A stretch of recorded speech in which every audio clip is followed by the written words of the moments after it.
नमस्कार दोस्तों, स्वागत है आप सभी का आपके अपने इस चैनल पर। इसका नाम है हिस्ट्री विद विष्णु। चैप्टर 3 का ये सेकेंड वीडियो है। पहले वीडियो में हम लोगों ने देखा था जो अर्ली न्यूलिथिक विलेजेस थे वर्ल्ड के, कौन से थे, कहाँ कहाँ पे थे, उसके बारे में हम लोगों ने जाना था।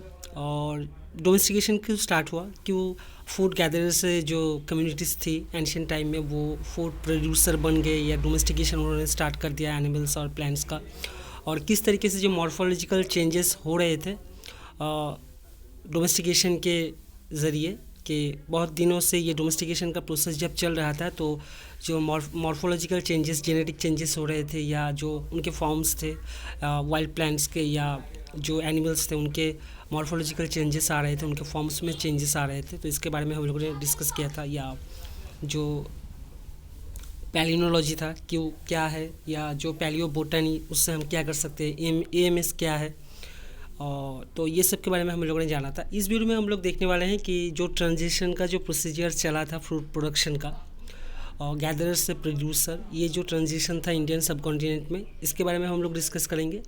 तो यहाँ पे बेसिकली टाइम पीरियड जो दिया गया है, 3 टाइम पीरियड दिया गया है जो हम लोग देखने वाले हैं, और उनमें से आज हम एक डिस्कस करेंगे, पहला जो टाइम पीरियड है, और उसको भी आधा ही डिस्कस करने वाले हैं हम लोग।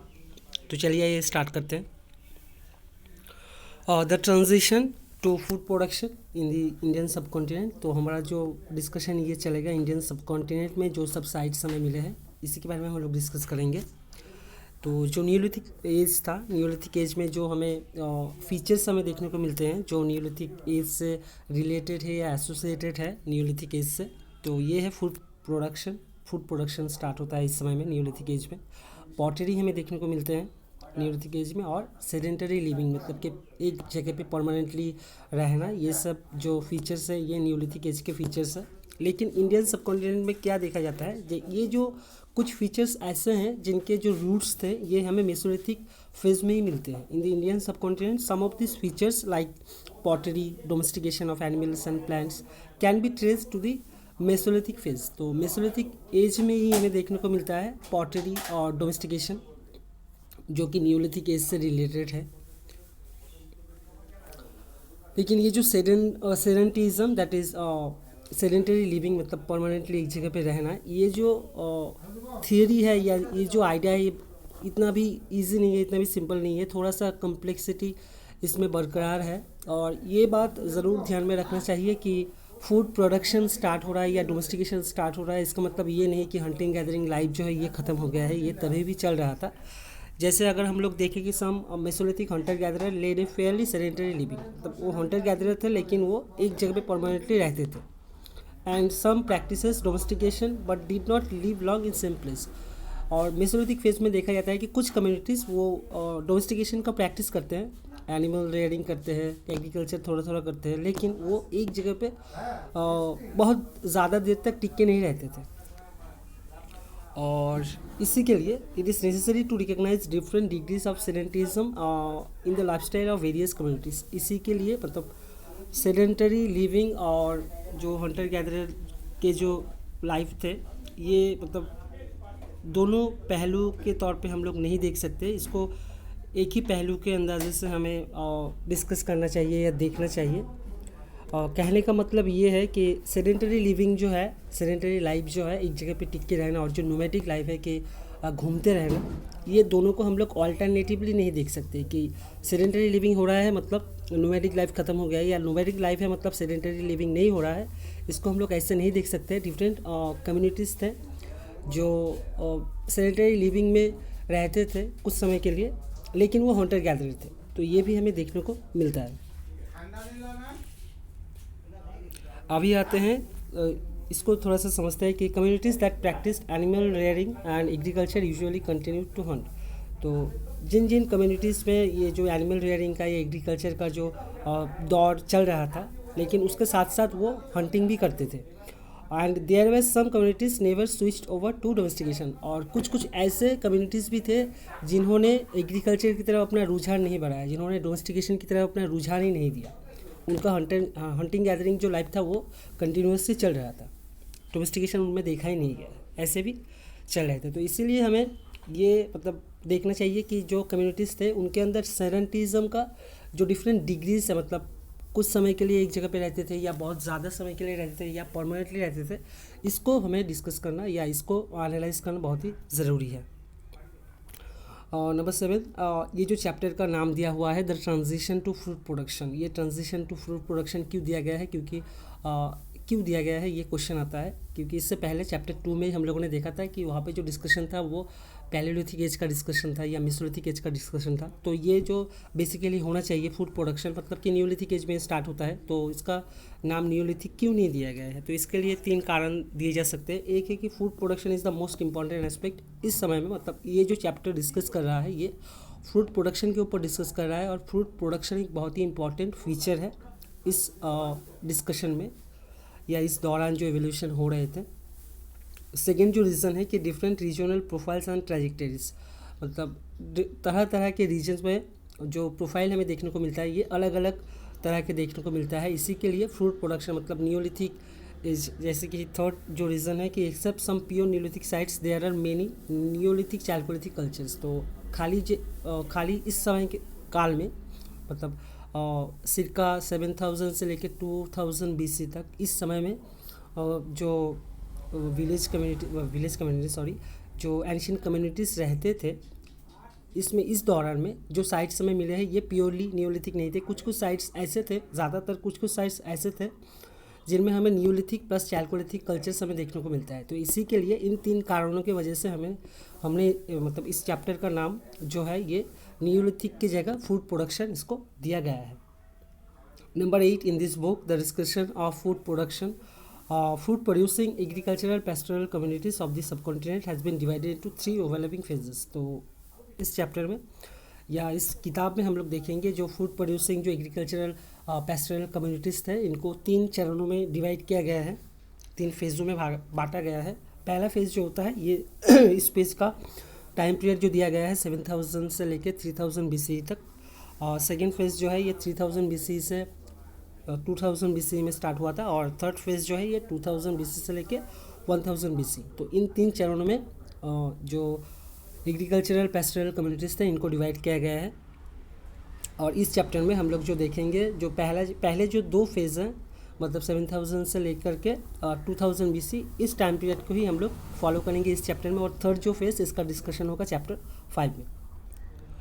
The earliest villages in the subcontinent 7000 BC से लेके 3000 BC। तो इसमें हम लोग जो देखेंगे 2 मेन पोर्शन में इसको डिवाइड किया गया है। इस फेज़ को 7000 से लेकर 3000 BC इसको 2 मेन पोर्शन में डिवाइड किया गया है। पहला जो पोर्शन है ये नॉर्थ वेस्टर्न, मतलब इंडियन सबकॉन्टिनेंट के नॉर्थ वेस्टर्न साइड्स में जो हमें साइट्स मिलते हैं फूड प्रोड्यूसिंग के, इसको हम लोग देखेंगे। इसके अंदर भी बहुत सारी जगह के बारे में हमें जानना है। और दूसरा जो भाग है ये है विंदा एंड अदर एरियाज़ में कैसे न्यूलिथिक जो विलेजेस हैं कैसे फूड प्रोडक्शन चल रहा था उसको हम लोग देखेंगे। तो ये मेन 2 भाग है। जो नॉर्थ वेस्ट में हम लोग जिन साइट्स को देखेंगे, मेहरगढ़ को देखेंगे पहले, जो कि आज डिस्कस होगा पूरा मेहरगढ़ का। किलीगुल मोहम्मद को हम लोग देखेंगे, दामसादात, अंजीरा एंड सैबदाम, मुंदीगढ़, झोप, लोरालाई एरिया, यहाँ पे बहुत सारे साइट्स है। रानागुंडाई, गुमला, रहमान धेरी, शेरी खान, तराकाई, सराईखोला, नौल, कुल्ली, बालाकोट, हकरा सेटलमेंट्स एंड कुनाल एंड वीराना। तो इन सब साइट्स के बारे में हम लोग देखेंगे जो कि नॉर्थ वेस्ट में है। तो ये था डिवीज़न कि कैसे इसको डिवाइड किया गया है। अभी हम लोग चलते हैं जो नॉर्थ वेस्ट का जो पहला जो साइट है इम्पॉर्टेंट, मेहरगढ़ से क्वेश्चन आते रहते हैं। तो पहला जो चीज़ याद रखना है कि the oldest evidence of settled agriculture in Baluchistan area comes from Mehrgarh, जिसका जो एरिया था ये था 200 हेक्टर एरिया था इसका। और इसको जो खोजा था मेहरगढ़ का, जो डिस्कवरर थे मेहरगढ़ के, ये थे जा फासोआ जारीज, ये एक फ्रेंच थे, और इनको असिस्ट किया था रिचर्ड कार्डो ने, जो कि हम लोगों ने पहले वीडियो में भी कहा था। नंबर सेकेंड जो मेहरगढ़ से याद रखना है कि out of 7 occupational level 6 are relevant है। तो 7 ऑक्यूपेशनल लेवल्स मिलते हैं मेहरगढ़ से, लेकिन इसमें इस कंटेक्स्ट में जिसकी बात हम लोग कर रहे थे यहाँ पे 6 जो फेजेस है या 6 जो ऑक्यूपेशनल लेवल्स है इनको डिस्कस किया जाएगा, इनके बारे में हम लोग जानेंगे। थर्ड चीज़ जो है पीरियड 1 एंड पीरियड 2। तो हम लोग पीरियड 1 एंड पीरियड 2 की तरफ बढ़ रहे हैं। तो पीरियड 1 एंड 2 ये जो है ये न्यूलिथिक फेज़ है। यहाँ पे स्मॉल अमाउंट ऑफ कॉपर भी मिलता है पीरियड 1 एंड पीरियड 2 से। और इसका जो टाइम पीरियड दिया गया है जो रेडियो कार्बन डेट्स हमें मिलते हैं ये है पीरियड 1 के लिए 9385 plus minus 120 before present. Basically Mehrgarh का जो टाइम पीरियड आता है ये 8 से लेकर के 6 मिलेनियम BC अर्लीस्ट इसका जो टाइम पीरियड है। नंबर 4, पीरियड 1 में people lived in houses made of handmade mud bricks with small rectangular rooms. तो पीपल जो रहते थे पीरियड 1 में मिहिरगढ़ में पीरियड 1, तो यहाँ पे हैंडमेड मड ब्रिक हाउस में ये रहते थे, बहुत ही छोटे होते थे और रेक्टेंगुलर रूम्स में ये रहते थे। One of the rooms measuring 2 into 1.8 metre had reed impression on the floor and grinding stone. तो एक ऐसे एक रूम से हमें मिलते हैं एक जो रूम का एक साइज़ मिलता है हमें जो कि 2 into 1.8 मीटर का था। और यहाँ पे रीड का इम्प्रेशन मिलते हैं हमें फ्लोर से एंड ग्राइंडिंग स्टोन भी हमें पीरियड 1 से मिलते हैं। और जो वॉल्स के लिए जो ये यूज़ करते थे स्टैंडर्ड साइज ब्रिक्स ये यूज़ करते थे for house walls with distinctive rounded ends. तो इसके जो ब्रिक्स ये यूज़ करते थे इनके जो राउंड होते हैं ये जो एंड्स ब्रिक्स के जो एंड ये राउंड हुआ करते थे और फिंगर इम्प्रेशन होता था ब्रिक्स के ऊपर अपर सरफेस में। और यहाँ से हमें ग्रैनरीज के या स्टोरेज के हमें प्रमाण मिलते हैं पीरियड 1 से। थाउजेंड्स ऑफ माइक्रोलिथ्स हमें पीरियड 1 से मिलते हैं मिहिरगढ़ के। A few neolithic handaxes were also found, और हैंडएक्स भी मिलते हैं हमें पीरियड 1 से। जो फाइंडिंग्स है ये सब पीरियड 1 के हैं। और नेक्स्ट जो पीरियड 1 से मिलता है ग्राइंडिंग स्टोन मिलता है जो कि हम लोगों ने अभी थोड़ी देर पहले ही देखा। There were a few stone vessels and objects such as perforated discs and spatula and sides with crisscross design। तो ये सब भी मिलता है पीरियड 1 से। बोन टूल्स मिलते हैं इंक्लूडिंग नीडल्स एंड ऑल्स, तो ये भी पीरियड 1 का ही है। हैंडमेड क्ले फीमेल फिगरिन हमें बहुत सारे लेवल्स से मिलते हैं और इनके जो फीचर्स है ये अलग अलग फीचर्स में हमें मिलते हैं। ये हम लोग देखते रहेंगे मतलब जब तक डिस्कशन चलेगा। Mehrgarh 1 was basically aceramic means कि यहाँ पे कोई भी पॉटरी नहीं मिलता है। It had no pottery. Mehrgarh 1 के लिए, मिहिरगढ़ पूरे के लिए नहीं है, मिहिरगढ़ 1 से हमें कोई पॉटरी नहीं मिलते। The first few pieces of pottery appeared in period 1B। तो पीरियड 1 जो है पीरियड 1 को भी सब फेस में डिवाइड किया गया है। एक है 1A और दूसरा है 1B। तो 1B में पहली बार हमें कुछ पीसेस मिलते हैं पॉटरी के। ब्यूरियल्स पीरियड 1 में किस तरह से ब्यूरियल्स चलता था बहुत इंपॉर्टेंट है। Buried their dead in open spaces between their houses. तो ओपन स्पेस में ये ब्यूरियल करते थे अपने घरों के बीच में, मतलब 2 घरों के बीच में जो खुला जगह रहता था। ओवल पिट्स इन ए बेंड पोजीशन। तो डेड बॉडीज़ को जो रखा जाता था ओवल पिट में रखा जाता था और थोड़े से बेंड पोजीशन में इनको रखा जाता था पिट्स में। Bones covered with red Orci, और कुछ बोन्स हमें मिलते हैं जो रेड ऑर्की से कवर्ड किए गए थे। तो इससे हमें पता चलता है कि some kind of fertility rituals were present there. Grave goods जो हमें पीरियड 1 से मिलते हैं यहाँ पे in at least 2 burials young goods had been placed near the feet of the body. तो ऐसे 2 हमें ब्यूरियल्स मिलते हैं जहाँ पे गोड्स को रखा जाता है बॉडी के साथ नियर द फीट। और बिटुमेन लाइंड बास्केट्स हमें मिलते हैं ग्रेप गुड्स के तौर पे। फूड ऑफरिंग्स का हमें थोड़ा सा पता चलता है ग्रेप गुड्स के ज़रिए। और नेकलेस मेड ऑफ स्टोन और शेल बीड्स, बोन पेंडेंट्स हमें मिलते हैं, एंकलेट्स हमें मिलते हैं पीरियड 1 से ग्रेप गुड्स के ज़रिए। और दूसरा जो है चीज़ बहुत ही इंपॉर्टेंट है कि एक कॉपर बीड वॉज फाउंड। एक ब्यूरियल से हमें कॉपर बीड भी मिलते हैं। और टर्क्वेस के बीड्स भी मिलते हैं, कॉपर बीड्स भी मिलते हैं। और जो लापिस लाजुली जो कि सेमी प्रीशियस स्टोन्स थे इनके भी हमें प्रमाण मिलते हैं ग्रेप गुड्स के रिगार्डिंग। तो जो टर्क्वेस था ये लाया जाता था ईस्टर्न ईरान और सेंट्रल एशिया से, टर्क्वेस से ये लेकर आते थे या मिलता था इनको। और लापिस लाजुली जो लाया जाता था चाइगाई हिल्स इन नॉर्थ बलूचिस्तान और फ्रॉम अफ़गानिस्तान। तो नॉर्थ बलूचिस्तान या अफ़गानिस्तान से ये लापिस लाजुली लाते थे। जो नियरेस्ट जो सोर्स था मेरिन शेल का, शेल बीड्स भी हमें मिलते हैं ग्रेप गुड्स के तौर पे। तो ये मकरन कोस्ट जो कि नियरेस्ट सोर्स था मेरिन शेल्स के लिए, जो कि यहाँ से लगभग 500 किलोमीटर दूर था। तो इससे हमें जो पता चलता है कि जो लॉन्ग डिस्टेंस इनका एक एक्सचेंज रिलेशन था, इसके बारे में हमें इन सब चीज़ों से पता चलता है। नेक्स्ट पीरियड टू, जो पीरियड वन बी में हमें ग्रेवियर मिलता है, जहाँ पे consisting of 150 period one B से हमें ग्रेवियर मिलता है, जहाँ पे consisting of 150 burials covering over 220 square metre was unearthed. A small niche was cut into one side of a pit and the body and grave goods were placed inside. The niche was then sealed with a wall made of mud bricks, after which pits was filled up. तो ये भी याद रखना बहुत ही ज़रूरी है। Double and secondary burials भी हमें पीरियड 1 से मिलते हैं। देन एक क्वेश्चन आता है व्हाट इज़ सेकेंडरी ब्यूरियल्स, जो कि हमें पीरियड 1 से मिलता है या पीरियड 1 से मिलता है। तो where bones of one or more people were collected and buried after exposing the body to the elements।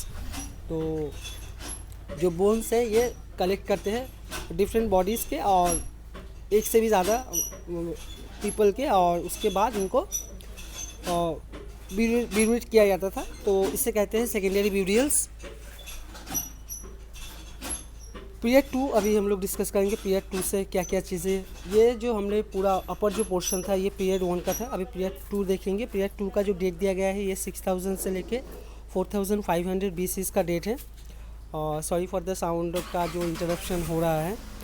और ये जो पीरियड 2 है इसको भी सब डिवाइड किया गया है डिफरेंट फेजेस में, A, B and C। Period 2A, period 2B and period 2C। Several mud bricks structure divided into small cell-like compartments, houses and storage। तो several mud brick structures हमें मिलते हैं पीरियड 2 से, और इनको घरों के रूप में इस्तेमाल किया जाता था या स्टोरेज के लिए इनको इस्तेमाल किया जाता था। Double rose of small rooms with a passage in between with barley seats on the floor. तो कुछ ऐसे प्रमाण भी, बर्ली सीट्स के प्रमाण हमें मिलते हैं स्मॉल रूम्स से। देन नेक्स्ट पीरियड 2 से और जो याद रखना है कि stone and bone tools continue, जो पीरियड 1 में भी देखा गया था ये पीरियड 2 में भी चल रहा था, स्टोन एंड बोन टूल्स। और 2 सिकल हमें मिलते हैं made of microliths hafted onto a bitumen matrix. तो ऐसे 2 सिकल्स हमें मिलते हैं। Then next P Vaughan's microwave study, इनका जो माइक्रोवेव स्टडी था of stone tools found in an area of period 2A indicates that most of them connected with working animal products, butchery, cooking, hide processing and making bone artefacts. तो Vaughan's ने जो microwave study किया है इससे ये पता चलता है कि पीरियड 2A में जितने भी ये टूल्स हमें मिलते हैं स्टोन टूल्स, इनको एनिमल प्रोडक्ट्स के लिए ही इनका इस्तेमाल किया जाता था। जैसे बुचरी हो गया, कुकिंग के लिए इस्तेमाल करते थे, हाइट प्रोसेसिंग के लिए इस्तेमाल करते थे, या बोन आर्टिफैक्ट्स बनाने के लिए इनका इस्तेमाल होता था। Then small amount of handmade pottery occurred in early part of period 2 and wheel made in period C। तो व्हील मेड जो पॉटरी ये पीरियड 2C में आया था। देन पीरियड 2B एक कॉपर रिंग मिलता है हमें, और ये कॉपर रिंग भी मिलता है और कॉपर बीट भी मिलते हैं, और ये स्मॉल इनगॉट, पता नहीं इसका प्रोनाउंसिएशन क्या होगा, आप लोग अपने तरीके से कर लीजिएगा, ये भी मिलता है हमें। देन पीरियड 2 से हमें आइवरी टस्क मिलते हैं, पीसेस ऑफ रेड ऑर्की मिलता है पीरियड 2 से। A small unbaked clay figurine of a male torso. तो ये याद रखना बहुत ही ज़रूरी है, पीरियड 2 से ये मिलता है small unbaked clay figurine of a male torso. Then next जो विजुअल प्रैक्टिस था पीरियड 2 का, ये कैसे था, तो देयर वर 2 फ्लेक्स्ड ब्यूरियल्स, ये मिलता है the bodies covered with red ऑर्के unaccompanied by any great groups. तो जो 2 हमें फ्लेक्स ब्यूरियल्स मिल रहे हैं पीरियड 2 से, तो यहाँ पे कोई ग्रेप गोट्स मौजूद नहीं था। देन पीरियड 3 की तरफ हम लोग बढ़ते हैं। पीरियड 3 का जो टाइम पीरियड है ये है second half of the 5th millennium BC, जो कि चैल्कोलिथिक एज के अंडर में आता है। और इंक्रीज इन क्राफ्ट एक्टिविटीज़, यहाँ पे पीरियड 3 में हमें क्राफ्ट एक्टिविटीज़ में इंक्रीजमेंट देखने को मिलता है, जैसे कि क्राफ्ट में यहाँ पे पॉटरी हमें देखने को मिलता है, बीड मेकिंग हो रहा था यहाँ पे, और बिगिनिंग ऑफ मेटलर्जी भी स्टार्ट हो गया था, मेटल वर्क भी स्टार्ट हो गया था इस समय में पीरियड 3 में।